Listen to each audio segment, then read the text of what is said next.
What's going on, guys? I'm your host from the East Coast, Gina Man 94, here to bring you guys my WWE Raw review for February 6th, 2017. We're coming off the fallout of Seth Rollins being injured last week by the hands of Samoa Joe in a freak accident to the same knee that he injured a few months back that kept him off the shelf and, made him miss WrestleMania last year. So Raw kicked off with a little video package of Triple H dropping his promo last week and just showing everything that was leading up to the situation that happened last week. And, Triple H saying he should come meet his destroyer, and then Samoa Joe attacking him and his knee getting injured. They said they would provide an update later on in the show as to how Seth Rollins is doing and, what's his status for the next few weeks. So after that, they kicked off Raw with a contract signing for Samoa Joe. Foley was just like, it was him and Stephanie in the ring, and he was just so unenthusiastic about having Samoa Joe signing to Monday Night Raw. He was just like, welcome to Raw, let's get this over with, here's Samoa Joe. I hope that's how Triple H wanted me to do it. I hope you're happy with how I did that. And like, he just did not care. There was no joy in his voice like it usually is. He just did not give not one single fluff. He didn't care. He looked at Stephanie. She was just looking at him like, why are you talking like this? And whatever. Stephanie was just so happy for Samoa Joe to come out. So this man comes strutting out in his nice ass suit, looking dapper, getting heat from the crowd, just smirking, and he gets into the ring and does this whole little thing, whatever. Crowd just booing this man to hell because he injured Seth, and he's just soaking it all in. Foley is just like, all right, let's get this over with. He was just pissed off. He was just trying to rush this whole thing. Stephanie had to stop him. She was like, Mick, you're not as enthusiastic as you usually are. You must be jealous that I was the one that signed Samoa Joe, that I had to do your job once again. And then Foley turned to her. He was like, I've been a big fan of Samoa Joe's for years, and I don't like how Samoa Joe went about doing things or the people he associates himself with. And he looked right at Stephanie and said that. So I don't know, like, this heat and this tension has been building for the past couple of weeks. So I don't know if that's leading up to her firing him or something or whatever, but it's just not looking good for Mick Foley being the GM of Raw. The general manager of Raw. So that's when Samoa Joe grabbed the mic and said 18 years it's taken him to get to the WWE, and one man opened the door and made that possible. So if being loyal to him means coming out here and beating up Seth Rollins and injuring him, then he'll do it to the whole roster. He's putting the whole roster on notice. He's going to beat all of them up, choke them out, choke out the fans' heroes every single week, because the Destroyer is here and there's nothing you can do about it. And that's when Roman Reigns came out. The big dog, the Roman and the Reigns, came to the ring, looked right at Samoa Joe, and says he's talking real tough and making a lot of threats. So why don't you do it to me since I'm out here? He introduced himself. He says, I'm Roman Reigns, and I'm the baddest man to ever step foot in the WWE. And the moment you sign that contract, you step into my yard. And Foley says that even Steph and Joe have loyalty to one man. He says loyalty to everyone in the building and watching at home. This is Mick Foley talking, and he says he's still the general manager, which means he's gonna make the matches. So he makes the main event for tonight's Raw is Roman Reigns and Samoa Joe. And I'm like, this is a pay-per-view match, but I'm still freaking excited for it. And it's a good match for the Samoan submission machine. So Roman Reigns pretty much came out there and said he gonna knock his teeth down his throat, and you talking real tough, so why don't you do it to me? This is my yard, so I'm about to defend it. You got a problem? Let's handle it. So that's the main event. That would be the main event. We'll get into that match later. That'll be the last thing we talk about, of course. Just how we do the Raw reviews.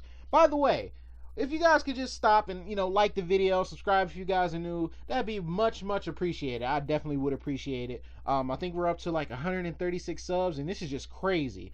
I started this last year, and we just been growing and growing. I just want to thank you guys. Anybody who's subscribed to me, anybody who's wanted to do a collaboration with me, I just want to thank you guys for all your help, and for all of you taking the time out of your day to watch my videos, subscribe, and like the videos. I really do appreciate it. So let's get into the first match of Raw. So the first match was Bayley versus Nia Jax. And I'm like, all right, okay. Kind of seen this match a few times, but whatever. But they killed the whole match off when they said right before the match that Bayley would face Charlotte next week for the Raw Women's Championship on Raw. And we all know what that means. Charlotte's dropping that damn title next week again. I'm hoping they don't do it. I don't want Bayley to win the title to WrestleMania. As much as I like Bayley, as much as I'm a big fan of Bayley's, I don't think that her winning the title next week would be good. Just for her to drop it at Fastlane, I don't think that's how you should book it. And if you look at the history of Charlotte over the past few months, ever since she started feuding with Charlotte, she'll lose her matches on Raw, but then she's undefeated in the pay-per-view matches. And I'm hoping they break that trend and just have her to win next week, because it would make no sense for her to keep dropping the title and getting it back. By the time WrestleMania happens, she'll be a 5 or 6 time champion. And that's just not, we don't need to do that yet. That's not, she had enough title changes with Sasha. Just let her hold on to that belt for a while. So yeah, we have Bayley versus Nia Jax. Nia doing her normal, aggressive, powerful dominance that she exudes all over the women's division. It kind of took away from the match though. Like, they show how dominant Nia has been and how she, injured Sasha Banks or whatever. And then, they put her in this match with Bayley, and then they give Bayley a title shot next week. So the only way Bayley would lose this match is the exact way that she did, by Charlotte interfering. So pretty much what happened, Bayley almost got a count out on Nia Jax. They were on the outside, and then Nia tried to run her into the pole. Bayley got out of the way and then threw her into the pole once again. She almost got the 10 count, and like I said, Charlotte interfered in the match. She came out and distracted Bayley and the referee, who was almost at the 10 count, and stopped his count because Charlotte came out. That's when Nia was able to get back into the ring, and when Bayley turned around, Nia hit her with a power slam or something like that and picked up the win, giving the assist to Charlotte. And I was seeing this a bunch on Twitter, like how Nia Jax needed help to beat Bayley. Like, it just didn't make any sense. I don't understand what WWE is doing. I really don't. Bayley's already beat her before, and Nia can beat Bayley easily.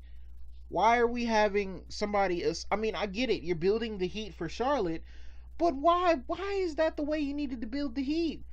Why did Nia Jax have to have help? She's the biggest woman in that division and probably the strongest. She didn't need any help. That didn't make sense. I know she was about to get counted out, but still, she really doesn't need help to beat Bayley. Come on now. Doesn't make her believable. So after that, this man Braun Strowman gets a 4-on-1 handicap match. We're back to the enhancement matches with the Strowman. He gets to face 4 jobbers, and he killed them. One of them was so afraid that he ran away. He ran right up the ramp and got the hell up out of there. He ain't want no more parts of Strowman. Strowman hit that man one time and he was gone. And then it was just the 3 guys left who, of course he beat them and triple pinned them. So that was that. After that, I think Strowman grabbed the mic and was like, Foley, this isn't competition. Is this what you call competition? He said he warned him about this, and now he's coming to find him. So he heads to the back and immediately finds Foley. He was like, Foley! Foley was like, yeah, I'm right here. Like, Foley is to the point where he don't care no more. He's like, he used to be like, very timid about Braun Strowman coming up to him, but now he just don't care. You want to come talk to me? Come talk to me. I don't care. What's up? What you got to say? And then Strowman says, the competition that he's giving him is a joke. Foley said, I gave you 4 guys. Is that not enough for you? Strowman says, you don't get it. I want everyone. Foley tells him, you know what? All right, how about this? You want some competition? I'm going to give you Roman Reigns at Fastlane. Strowman looked at him, smiled, and walked away from him. That evil grin that he has, and just walked away from him. He was like, yep, that works. I'm cool with that. All right. So, we have another match set for Fastlane. Roman Reigns and Braun Strowman. That'll be a pretty good match. I got some opinions about that I'm going to hold for the predictions video in a few weeks, but I have a feeling of where WWE is headed here, and I don't really like it. But we'll see. We'll see. We'll give it time to marinate and their feud to build a little bit more. It continued a little bit tonight, and like I said, we'll talk about that in a minute. Then we got a cruiserweight match. Akira Tazowa made his Raw debut versus Drew Gulak, another guy from the Cruiserweight Classic who was a very impressive competitor. I believe he's from Japan. I'm not too sure where they said he was from.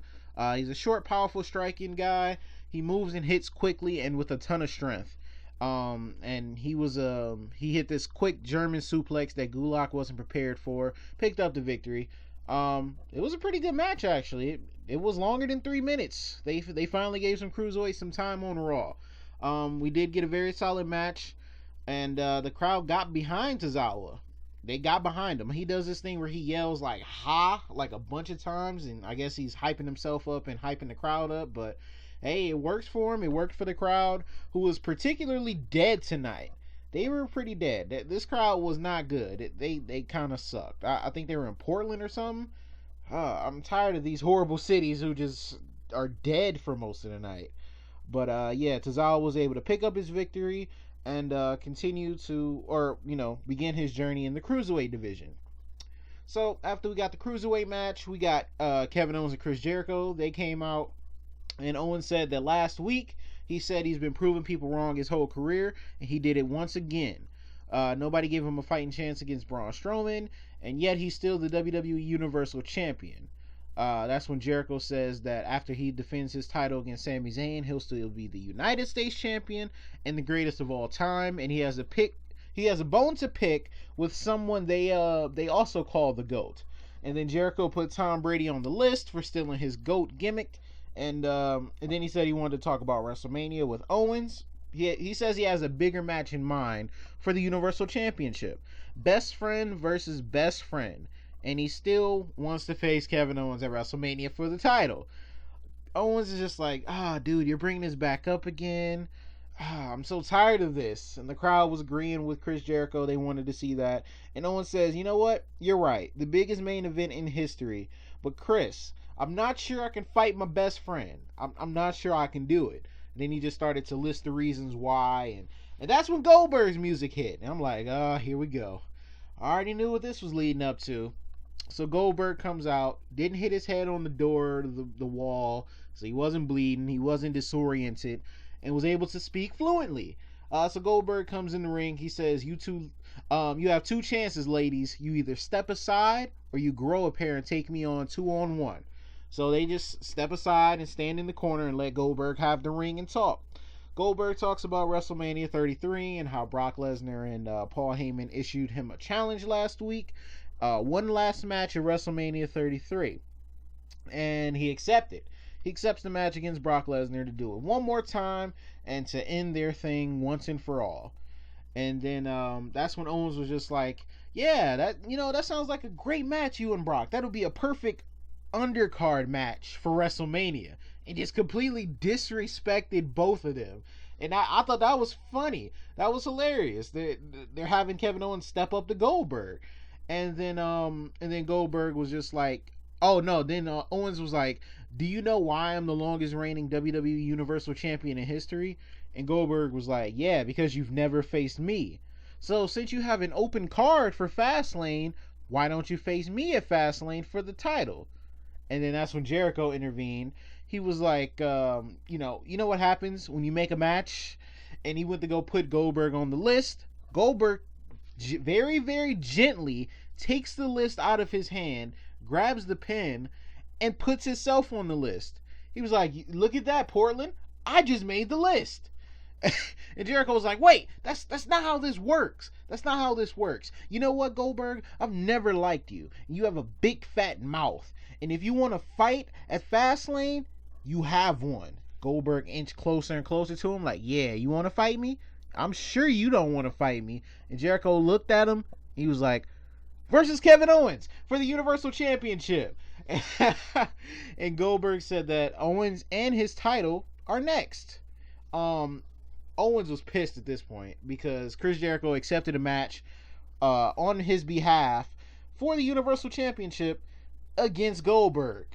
I'm pretty sure Kevin Owens did not want to face Goldberg. That would be probably one of the last people you want to defend your title against. I'm sure he would just rather face Chris Jericho at Fastlane.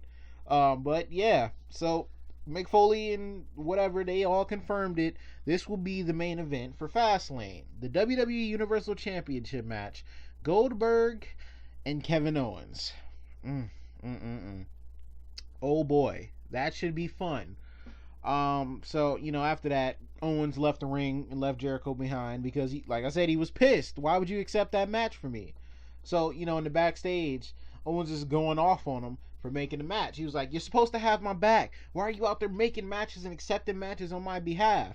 Jericho said every night that he goes out there, he has his back. He's taking everybody's moves for him. He's been in a shark cage. He's done everything, but he's had his back through it all, and he's still going to be the champion even after Fastlane. Owens was like, making a match like that against that maniac is not having my back, and walks away from him. So once again, they're teasing the match that's going to happen eventually between Jericho and Owens. I can't wait for it to happen and just to be over with, because I'm tired of this rivalry at this point. I just really want to see this over with. And speaking of rivalries I'm tired of, Cesaro and Sheamus get their tag team championship rematch against Luke Gallows and Karl Anderson. So we had Enzo and Cass on the outside of the ring, and once again they kill the match by saying that Enzo and Cass are challenging the winners of this match, so we know Gallows and Anderson aren't dropping their titles. Even though it was kind of clear anyway, you just made it more predictable by saying that they're going to challenge for the winners of this match. And then, we had a pretty solid match, pretty much the same match we've been seeing between these two teams.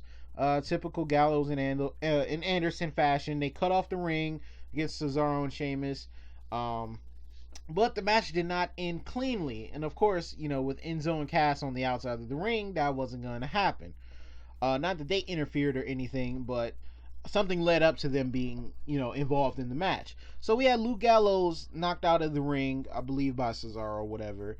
And as he gets up, he sees that Enzo and Cass are just sitting there in chairs, which looked weird because there was no, announce table there. So they were just sitting near the barricade in just the rolly chairs or whatever, not doing anything, just watching the match. And Gallows super kicks Enzo right in the face for no reason. He just super kicked him. And of course, Big Cass, defending Enzo, gets up and kicks him square in the mouth as retaliation, thus leading to a disqualification, and Gallagher retain their titles. And then you just have Cesaro and Sheamus in the ring like, what the hell just happened? Like, really? You just ruined our chances to get our titles back. Like, why would you do that? And then you got Enzo and Cass like, dude, he just attacked us. You think we're just sweet or something? Like, we ain't gonna retaliate or something? You just want us to just take that super kick and just eat it and just live with it? No. Of course we're gonna attack him. And, Anderson and Gallows retain their championships by disqualification. So, I figure we're probably going to get a match, Enzo and Cass versus Cesaro and Sheamus, and the winner of that will be the number one contenders. I don't know if they're going to do that at Fastlane or if they're going to do it on, Raw next week. I guess that remains to be seen. So after that, we get an update on Seth Rollins' injury. They showed that long post that he put on Twitter and Instagram with his knee, the picture of his knee, and the message that he wrote. They said his status is still unknown as of right now. They don't know what's really going to happen. They're still monitoring it, and they'll update us as soon as possible with what's going to happen with Seth Rollins and how bad his injury actually is. Then the New Day came out. I didn't really see this segment that much. I was kind of watching the Cavs game, so sorry about that. Apparently they came out, buried the Shining Stars on the mic, and talked about ice cream. I don't know if they're trying to bring back the ice cream bars that CM Punk was trying to bring back or whatever. Something about ice cream. I'm not too sure. I'd have to go back and rewatch it. And then they have a match. It was Xavier and Big E representing New Day versus the Shining Stars. And who the hell do you think won this match? You guessed it. It was the New Day. They're so directionless right now. I think that's why I didn't even pay attention to this segment. It just didn't matter to me. They're not doing anything important. I guess they're done with Titus O'Neil. Thank God. But they're still not doing anything important. They could be doing important things without being involved in the tag team championship. So, I don't know. I don't know if they're just struggling to find... Maybe New Day is going to break up soon. Who knows? But they keep winning matches and they won this one. So, I guess they're not breaking up anytime soon. So, After this was over, we had Chris Jericho in the backstage interview. He said that last week was a fluke against Sami Zayn and he won't lose 2 in a row. And then, Kevin Owens walks up and, interrupts the interview. And then he tells Jericho that he's right. He's had his back ever since he won the title, and Fastlane will be no different. And he'll walk out the Universal Champion. And then he says that Jericho will beat Sami Zayn because he has his back as well. So I'm figuring, since Owens is going to have Jericho's back in this match that's coming up, we'll talk about in a second against Sami Zayn, I feel like something's going to happen at Fastlane even more now than when they announced the match. We have a new inductees into the WWE Hall of Fame class of 2017. The Rock and Roll Express, Ricky Morton and Robert Gibson are going into the Hall of Fame. One of the greatest tag teams of all time. These guys had charisma, and they just exuded charisma, something that wasn't really seen back in those days as much. Just the way these guys were, and they were just great workers and well deserved to go into the Hall of Fame. And this class is just looking great so far. I think it's just Kurt Angle and them, or maybe it's somebody else that I'm missing that I forgot about. But this class is not looking bad. It's not looking like a bad Hall of Fame class. So one of the things I'm looking forward to WrestleMania weekend is watching the Hall of Fame. So that'll be great to see. And then we get Chris Jericho versus Sami Zayn for the United States Championship. It was pretty much the same match from last week. Sami Zayn was just trying to fight hard against Jericho, who had Owens at his side, trying to overcome the obstacle like he did last week to win the match. We did get a good match here, but like I said, it was kind of the same match, so nothing too special. The story told here was Sami's a fighter, and he was just so close to winning so many times. But like I said, with Owens having Jericho's back, it was hard for Sami to overcome that. And he's gonna fight no matter what the situation is. We saw that against Braun Strowman and everything. So when Sami Zayn got out of the walls of Jericho after Jericho had came back and was winning the match a little bit, the ref got distracted after pulling him off of him because he wouldn't let go immediately. And then of course Owens on the outside, who the ref was not paying any attention to, hit Sami Zayn with a super kick. As he got up, he was stumbling. Chris Jericho ran up to him, code breaker, and that's ball game. And Chris Jericho retains his title, and he's still the United States champion. It would have been nice to see a title change, but not yet. Chris Jericho just won the title. Let's give him a little bit longer reign. Plus, they're building towards this match at Fastlane. I'm not sure if, I don't know. Maybe Jericho's going to drop the title by the time he's facing Owens, or maybe there is going to be for the title. Who really knows? I'm not sure. But I'm just waiting for this rivalry to be over with, because I think it's far past time for it to be over. So hopefully it's coming to an end very soon. After this, we got Sasha. She's in the locker room talking to the doctor or whatever, I guess, about her knee injury. And Charlotte walks in and says she's still winning at pay-per-view matches, and Sasha's rehabbing. And next week she's going to put Bayley right next to her and injure her as well. And as she's leaving, she was like, they said the pay-per-view name was Roadblock End of the Line. And I thought it was just a pay-per-view name, but I didn't think it would be the end of your career. So she was just pretty much making fun of her because she's still champion, still winning matches at pay-per-views. And Sasha's hurt and not really doing anything important at the moment. So that was pretty cool. Just more heat for Charlotte. I still think Sasha's going to turn heel soon, because she keeps bringing up the fact that she's good friends with Bayley. So yeah, I'm guessing that's gonna happen soon. After this, we get Austin Aries. This man, Austin Aries, he had an exclusive interview with the King of the Cruiserweights, Neville. Austin Aries tells him that Rich Swann is injured after he attacked him last week, and he has some breaking news that tomorrow night on 205 Live, TJ Perkins, Tony Nese, Cedric Alexander, Noam Dar, and Jack Gallagher will face off in a fatal 5-way elimination match, and the winner of that will have a shot at Neville at Fastlane. Aries also asked him, because the critics want to know which one of those guys scares him the most. Neville looked at him like he was crazy and was like, "You must be delusional if you think that anyone in this division scares me. Tomorrow is irrelevant. Whoever wins that match, they will bend a knee and pay respect to their king at Fastlane." And that's when everybody started to come out. and Aries started getting pissed. First Cedric came out, then Noam came out and told him to calm down because he says it's a good idea if he stole his title from Neville, just like he stole Alicia Fox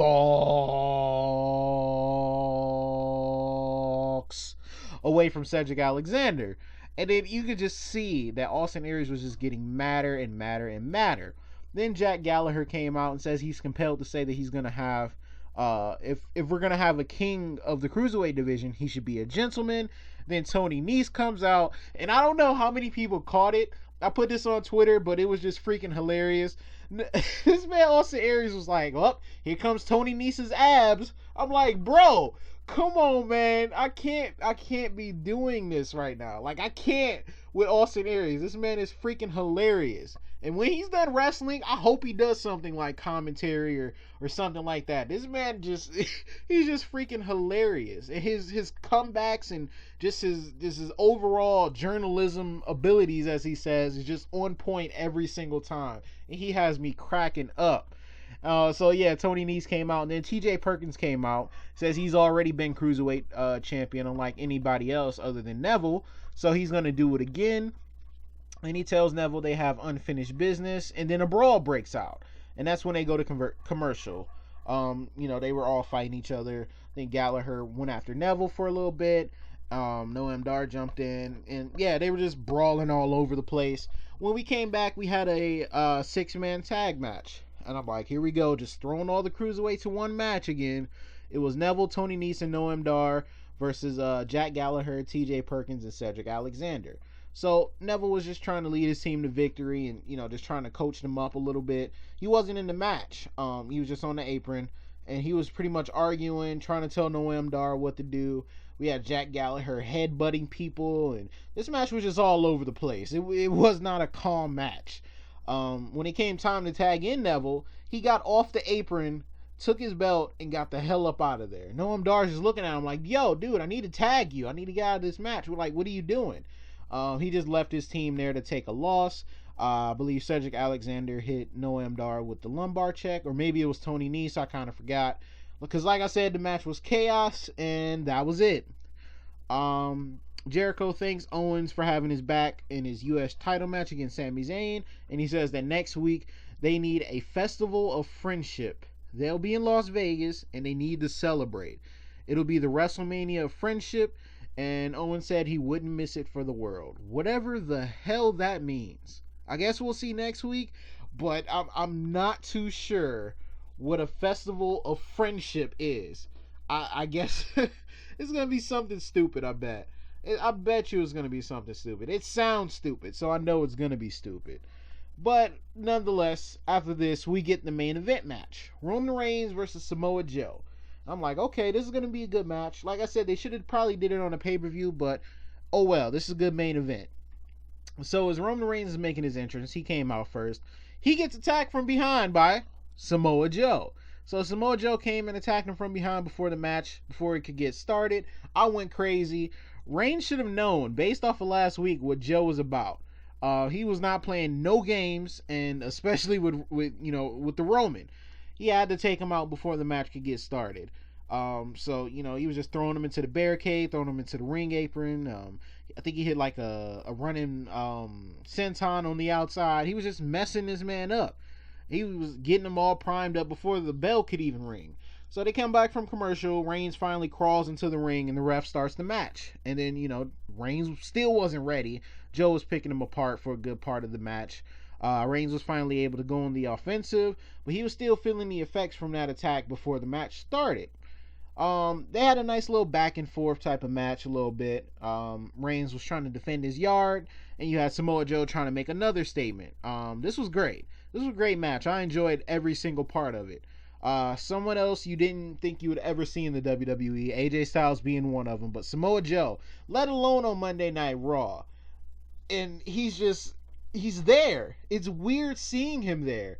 I never thought I would see Samoa Joe in the WWE. I never thought I would see AJ Styles in the WWE, but yet here they are. And they're in important rivalries, and they're doing important things. So I just love it.